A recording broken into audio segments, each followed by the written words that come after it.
we fight against another athlete in a space that we have to consider. And this reality is important to be considered also during the training part. I think boxers want to do upper body because they feel strong, but they just don't understand the connection of the kinematic sequence. So they don't really fully understand how it all comes together.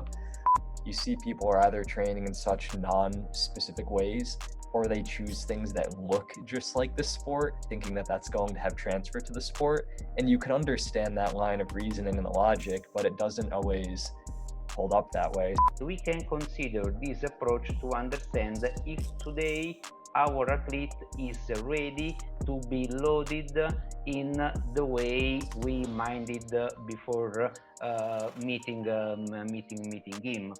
When you have combat athletes, it's like Russian roulette on the run up to the fight, because injuries, you just can't avoid them.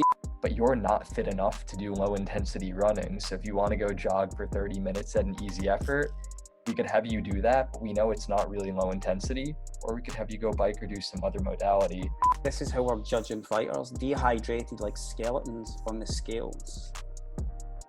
And that is insane to me, that's we're in the 21st century, we're still seeing this and we're not understanding the ramifications of dramatic weight costs.